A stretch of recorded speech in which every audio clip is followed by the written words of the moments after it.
My first deer was very memorable. I climbed up in the very top of a pine tree. I looked down below, and I saw something move 20 yards from me. he gets about right there and Pulled the trigger. I could feel my heart pounding. and put him on the tailgate of the truck and drove him around town. But I've never had one that meant anything I more know to it. me than I that know it. deer. Make versus country. your country.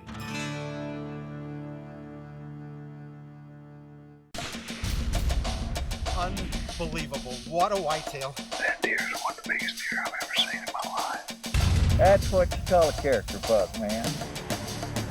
Holy cow, look at this giant.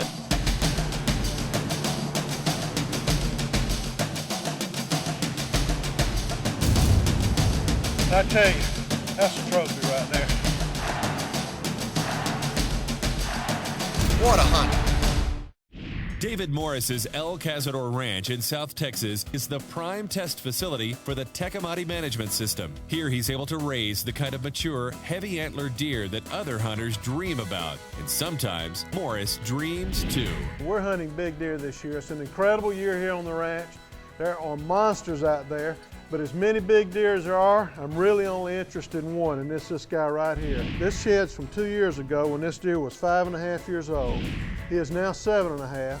This is him from 2 years ago, and look at that. That thing is a monster. He's 7.5. That's a good antler year for deer. I'm thinking this buck's over 200, and this is the deer I'm going after. It's exciting just knowing something like that can be out there. Alrighty, I'm ready, and we're gonna start the hunt right now. The hunt will turn into a couple of weeks' worth for Morris. Right away, his willpower is tested by a massive old buck. That is a massive, looks like a 12, 13, maybe a 14 border. That is a good buck. There's no question he's a shooter. But I'm looking for a buck that I saw here last year. This is going to be close to 200 points, 190 to 200. But I'm telling you, that's a good buck right there. That is a massive buck. Had a good day, good afternoon, but did not see the one I'm after, but no problem. I know he's there, I'm gonna stay with him. Afternoons go over to early mornings, and the hunt looks to become a crusade. It's a good morning. Overcast, no light mist. Bucks are running. That deer's got the potential to be a record buck deer on the ride. Exceptional potential. The hours on stand for Morris turn to days, and the days to weeks, and still no sign of that impossible buck he's had his heart set on for years. And each night he comes back home to dream about that one deer. Well, I didn't see him. I did see some other bucks, but I'm not discouraged yet, but I am a bit worried. Several days now, still hadn't seen him, hiding their hair of him. I hunted this buck over and over and over. I actually ended up hunting him probably for about 2 to 3 weeks.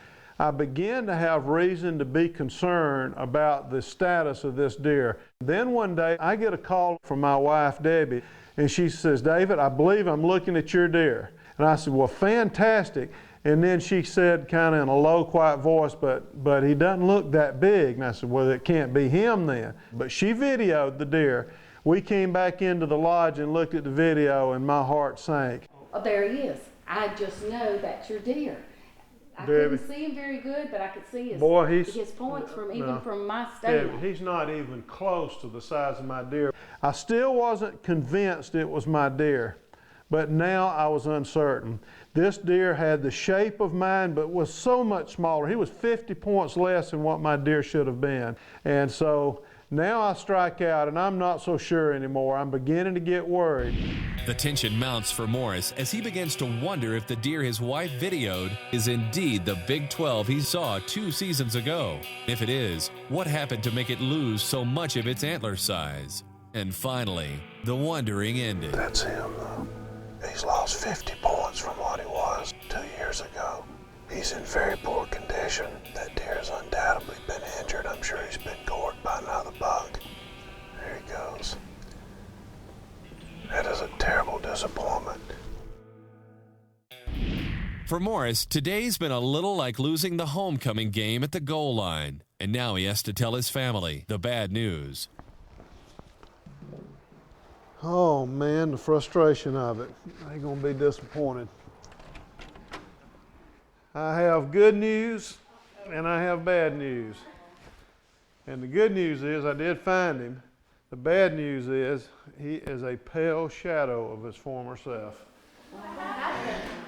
He has suffered some sort of catastrophic injury, and it has shrunk him down. Apparently, my guess is that he got gored last year after the rut or during the rut. Those brown patches of long brown hair, that's a clear sign of stress on a deer. He's in the 150s now instead of being around a 200-point deer that he should have been. But the good thing is there's more big ones out there. And now the challenge is going to be getting out there and finding them. So for Morris, there's nothing short of the start of a new hunting season as he begins another quest on El Cazador. I like old deer. When you're a manager, old equates to trophy. So David resets his sights, this time for the old 14-pointer he had seen earlier. I look up and I see this rack shining. It's just shining up there. And I'm watching him and he's just standing there, and I actually have a shot at him here, but there's a kind of a dead bush in front of him. And I have learned through hard experience that brush in front of an animal will deflect a bullet. And I decided not to take that shot, although I was sorely tempted to take it. And then he starts moving gradually to our left.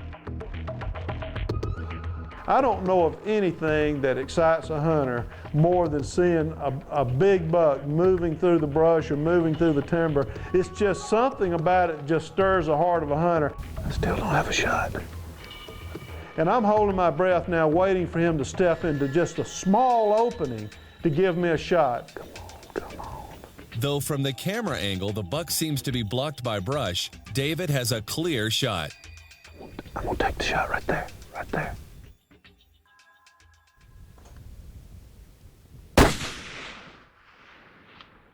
I hit him good.